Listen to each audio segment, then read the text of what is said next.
Het slagingspercentage voor rijbewijzen moet omhoog en daar moeten de leerlingen zelf voor gaan zorgen.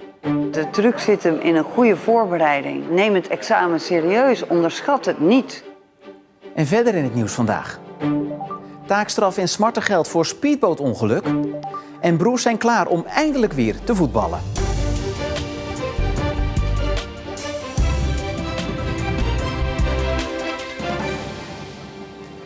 Goedenavond. De wachttijden voor de rijexamens zijn door corona erg lang. Bijna 3 maanden. En worden verergerd door het lage slagingspercentage.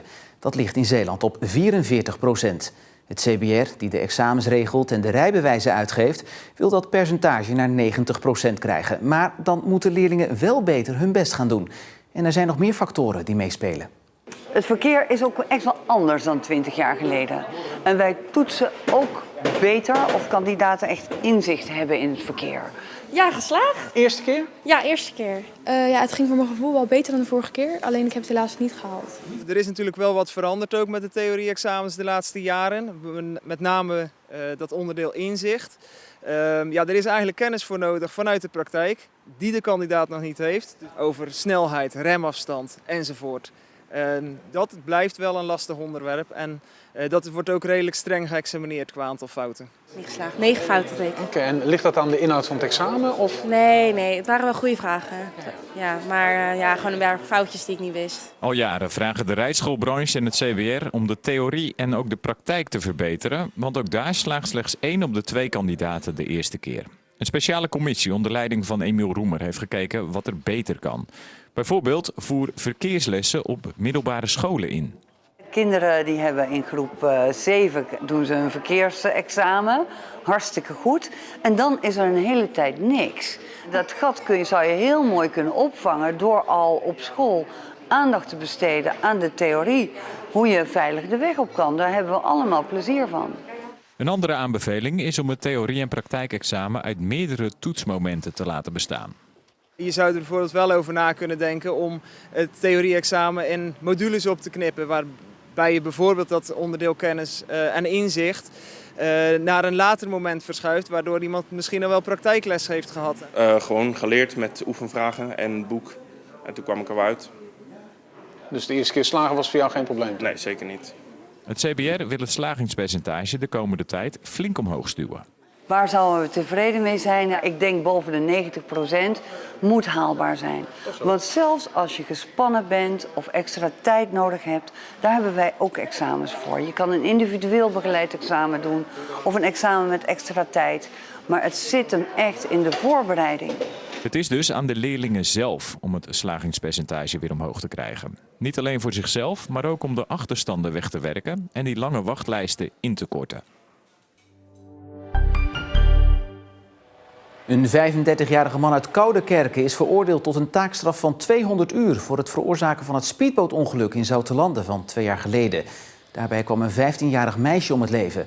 De straf is lichter dan de eis van het OM. Die eiste een werkstraf van 240 uur, een voorwaardelijke celstraf en een vaarverbod van 3 jaar. De man voer 2 jaar geleden met zijn speedboot bij Zoutelande... en toen hij gas gaf zag hij de rubberboot met het 15-jarige slachtoffer niet en voer er overheen. De man moet naast de taakstraf ook €20.000 smartengeld betalen aan de nabestaanden van het slachtoffer. Het CDA heeft kamervragen gesteld over de problemen met de postbezorging in Katendijke. Inwoners hebben al het hele jaar last van post die niet of veel te laat wordt bezorgd. Kamerlid Inge van Dijk wil van de staatssecretaris van Economische Zaken weten of er meer plekken zijn in Nederland die met hetzelfde probleem kampen.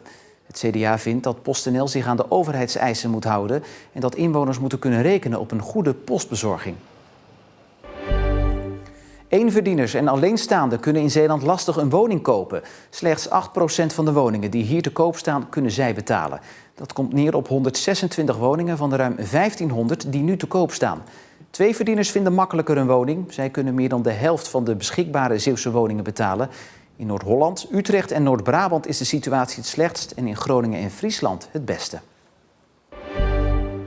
De Haringvlietbrug is vanaf vanavond 9 uur tot maandagmorgen vroeg grotendeels afgesloten. In de richting van Rotterdam is de brug het hele weekend dicht en verkeer richting Zeeland kan alleen morgen overdag gebruik maken van de brug. Rijkswaterstaat gebruikt dit weekend als voorbereiding op de maatregelen die vanaf maandag op de brug gaan gelden. Vanaf dan zijn er in beide richtingen 2 smalle rijstroken beschikbaar en gaat de snelheidslimiet omlaag naar 50 km per uur.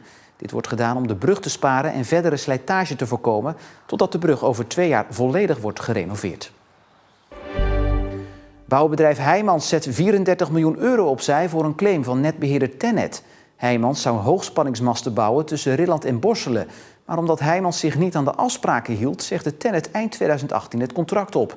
Heijmans spande hierop een arbitragezaak aan, maar uit een tussenvonnis blijkt nu dat TenneT rechtmatig handelde, waardoor de bouw rekening moet houden met een claim vanwege de opgelopen vertraging. En omdat het fietstunneltje bij zwembad Scheldorado in Terneuzen bekend staat als een enge en donkere plek, vond de gemeente het de hoogste tijd om het tunneltje op te fleuren. En bewoners mochten meedenken over wat voor schildering er op de muren moest komen. Het ontwerp van Arjan van Wijngaarden had de voorkeur. Ik heb geprobeerd een soort stadspanorama te maken met wat herkenbare Terneuzense elementen daarin. Het water uiteraard, de Scheldedijk, wat natuurlijk een groot object in Terneuzen is. Het stadhuis, Vliegende Hollander monument, van alles wat eigenlijk. Ik denk dat het voor de mensen een soort feest van herkenning moet worden als ze door de tunnel heen wandelen, zeg maar. De ontwerpers zijn nu een week bezig om de 34 meter lange tunnel op te vrolijken. Nou, het is een best intensief project, want er zijn natuurlijk behoorlijk wat meters. We moeten er maar tegenaan gaan. Hoeveel liter verf gaat er door, denk je? Ja, ik zou het niet 1, 2, 3 weten. Een litertje of misschien 100 max, ik weet niet. En de schilders verwachten nog wel een maand bezig te zijn, waarna het eind september kan worden onthuld. Na 10 maanden zonder competitievoetbal start Hoek morgen in de 3e divisie. En dat gaan ze doen met 2 broers in hetzelfde elftal. Jonathan en Jardel Constantia uit Terneuzen maken namelijk sinds deze zomer deel uit van de selectie van Hoek. Jardel en Jonathan Constantia schelen 15 jaar in leeftijd. Voor Jonathan zit zijn voetbalcarrière in de eindfase, maar voor Jardel begint het allemaal nog maar net. Dit seizoen spelen ze voor het eerst samen. Het is niet iets wat iedereen meemaakt. En nog op een goed niveau ook, hoog niveau. Dus jawel, het is wel gezellig, leuk. Hij heeft me al 2 keer onderuit gezaagd, denk ik. Dus, andersom nog niet gebeurd. Dus ja, hoe is het? Ja, hetzelfde als met iedereen op het veld staan, denk ik. Alleen ja, het is je broertje. Alleen als ik aan het trainen ben, wil ik winnen, dus dan zit ik er niet echt mee. Jonathan speelt alweer 4 jaar bij Hoek, maar speelde in zijn jonge jaren profvoetbal bij Gent. Jardel maakte de afgelopen seizoenen zijn doelpunten voor Terneuzen en dat leverde hem deze zomer de overstap op naar Hoek. Van voren kan hij bijna op elke positie spelen. Hij is heel snel. Ik denk dat hij de snelste speler in de selectie is. Hij scoort heel makkelijk. Dat vind ik knap. Dat vind ik het knapste, hoe makkelijk hij scoort. En voor de rest is het aanhaken en dat doet hij goed voorlopig. En ondanks dat Jardel, die overkwam van het 4 klasse lager spelende Terneuzen, een goede voorbereiding heeft, waarin hij al diverse keren heeft gescoord, blijft hij zelfkritisch. Nu nog steeds merk je wel dat je nog steeds wel een beetje achterstand hebt op de jongens. Baltempo is hier hoger. Ze zijn iets verder qua voetbal, dus ze zien het spel beter, sneller. En ja, ik probeer gewoon zoveel mogelijk op te letten en mijn best te doen. Daarbij krijgt Jardel alle hulp van Jonathan, die hem tips geeft om een betere voetballer te worden. Bijvoorbeeld loopacties of zo, coacht hij me wel hoe ik beter kan lopen. Of bijvoorbeeld bepaalde spelers, omdat ik ze nog niet zo goed ken, wat hun kwaliteiten meer zijn. Bijvoorbeeld als Rick of zo de bal heeft, dat hij meestal altijd diepgang zoekt. En niet te veel verdedigen, zegt hij. Morgen opent Hoek het seizoen met een thuisduel tegen Barendrecht. De vraag is alleen nog even of beide Constantia's ook worden opgesteld. Jonathan vindt dat zijn broertje moet spelen. Ik vind van wel. Ik ben daar heel eerlijk in. Ik vind van wel. Maar ja, ik ben niet de trainer. Dus ja, je weet maar nooit met deze trainer. Wie weet zit ik wel op de bank. Dus dat kan allemaal.